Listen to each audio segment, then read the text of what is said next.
I think Dave has made a point there when he says we need to clean up the mess that you yourself have created. At least he admits that he's part of the responsibility for this problem. The problem we have with it is, again, there's a lot of things left off from Mr. Obey. He forgot about also adding the earmarks on so to get a bunch of people to vote for the bill. I have a problem with that. I have a problem with the fact that they wanted to do this bill and it had to be done in 7 days. In a crisis situation, you don't rush into things. You look at it and do the best you can to make a wise decision. $700 billion giving to a person to be totally in control of it in a dictatorial way, for him to go ahead and use that money to his discretion. And then recently we heard today that we don't even have the right to ask where it's going. Congress has a problem. Einstein said that insanity is doing the same thing over and over again and expecting a different result. What Congress just did with the bailout is exactly what they did that caused the problem. They gave money to people that could not afford to pay it back. And I have a problem with that. I believe the solution would have been to get the people in there, look, think, make some wise decisions. We obviously know we can't bail out every organization in the United States, and that's what they were trying to do. It'll just get bigger and bigger. When a house is on fire. Just a second, Dave. Mark Baldwin, do you have a follow-up? Well, I would appreciate your comments on additional steps, additional options for strengthening the economy in this time of crisis, because it's clear now that no one expects a recovery anytime soon. So other thoughts from each of you? I would simply say that when a house is on fire, you don't hold a seminar. You do what you can to try to put the fire out, and that's what the Congress did, and I think was the right thing to do. As far as what other action is needed, it is very clear we're going to have a redo of international financial operations. We're going to have to work with our allies around the world to make that happen. We're also going to have a package that helps Main Street rather than just Wall Street. And that means that we need to have a program that will help produce jobs, because this country is going into a significant recession. The House passed my stimulus bill, which the Senate did not pass. We will have to go back and pass that bill in an expanded version when the Congress reconvenes. That will have to include infrastructure efforts in order to provide good-paying jobs. It will have to provide assistance to states so that children and low-income families are not knocked off health care rolls. We will have to provide, in my view, much enhanced additional funding for research on the energy front so that we can finally begin to get the support for the kind of budgets we should have had for years on energy alternatives. And we will have to take a number of actions to help people, for instance, who are going to have to get help from the low-income heating assistance program this year because of increased fuel prices.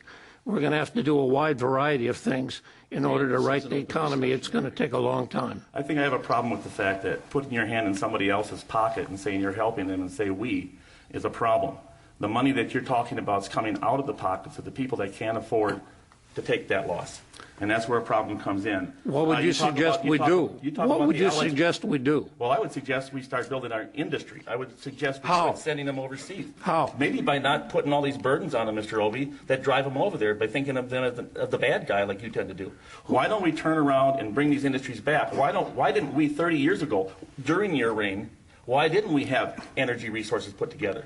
Why didn't we do it? If we'd have done it 30 years ago, we wouldn't have the problems we have today. I'd be happy to lay out why we haven't had proper energy budgets.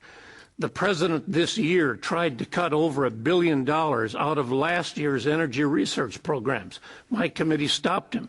Each year for the past 5 years, the White House has tried to cut alternative energy programs. My committee has resisted those efforts. You didn't have no problem voting with Mr. Bush on his bailout. Of course I didn't. The country had an emergency, and believe it or not, even a stop clock is right twice a day, and George Bush on this occasion was right.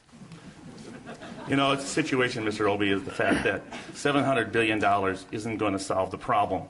And the way it's being dished out is not going to solve a problem. Just recently, we gave $3.2 billion, I think it was, to one organization who turned around and bought out another company with it.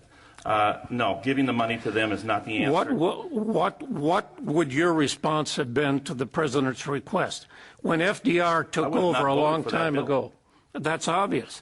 But when FDR took over a long time ago, in his inaugural address, he said, we need action and we need action now. When the president proposed his package, I didn't like it. I didn't like the open-ended nature. But unfortunately, he's the only president we've got right now. He designed it is not my solution. It was the president's solution. Take the taxpayers' money and give it back to them and say, wow, we really... My solution was to try to salvage the economy by keeping the credit markets open, and to do anything else would have been irresponsible. We're going to move on. We're over time for this segment. We are following up on the economic crisis with Eric's next question. Eric? Yes, gentlemen, to talk about this $700 billion plan a little bit more. This is for the banks and the financial sector. My question is, what about other important industries? Airlines have already announced cutbacks on flights. In the case of Midwest, it's affected the Central Wisconsin Airport as well as other regional airports in the 7th District.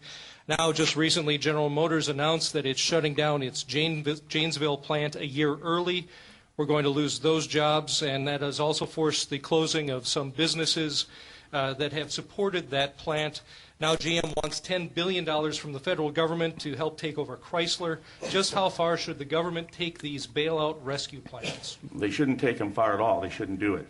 And that's my point. You have a situation where you had Fannie Mae and Freddie Mac in trouble, and we forked out $700 billion. Now we're finding the whole world going down the tubes, and we're going to bail everybody out. Mr. Obey just said, and we have to work with our allies around the world to help them out too.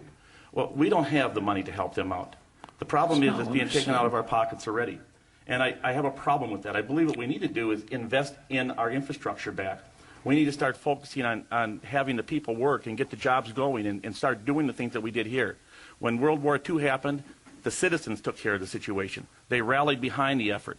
Under the situation with Mr. Kennedy when he wanted to put a man on the moon, we did it. And we didn't give out $700 billion bailouts all over the world. I have a problem with their method of operation. They think that we have full pockets and they can keep taking it from us and giving it to someone else. If the situation is the other way around and they're borrowing it, then they're taking it from my children and their children and their children. $59 trillion we're pretty much in debt in this country. It's not the $10 million they talk about when you add it all together. Our Social Security pot is gone because they've put their hands in that pot already as well. The solutions they're giving are the same things that caused the problem. Dave Obey, you have 90 seconds. With all due respect, we have a long-term problem and a short-term problem. We cannot wait to deal with the long-term problem first. We have to start with the emergency at hand. That's what the president tried to do. And the Congress, on a bipartisan basis, supported that effort. As far as the long term is concerned, you betcha we need an infrastructure program. The House passed my infrastructure program. We had a $60 billion program to stimulate the economy, which the House passed and which the president's allies in the Senate blocked. I'm going to be talking to Speaker Pelosi at 6:30 tonight about what package we put together as soon as we return in November. And you can bet that the economy has gotten enough in trouble over the last month. We're probably going to have to double the size of that package. The fact is that if we do not inject significant amounts of funding into the economy right now, we're going to see a very deep, very prolonged recession. We need to start doing things now to combat it. The question initially was what do we do about the airlines and the auto industry? The auto industry already has, in the package that the president passed, the president was given the authority to give the auto industry funding in order to retool so that they can develop energy-efficient cars, which can compete with the Japanese. Dave, your time and is you up. can We're bet into the that 3 minutes the now. airlines are going to be coming in for help as well. In that case, if we don't put any extra money in, what do you see as government being able to do to save or create jobs here in the state? And if we do put more money in, how do we pay for it? Are the higher taxes unavoidable? The situation with our tax situation is we're all in this mess together. Our pockets are draining just like everybody else's. Our elderly's pension funds and a lot of those things are cut drastically. It's not the answer to spend more to fix the problem. The answer is we need to work together and fix the problem with the situation we're in, not borrowing. Borrowing got us into this mess. Lending to people that cannot afford to pay it back created this mess.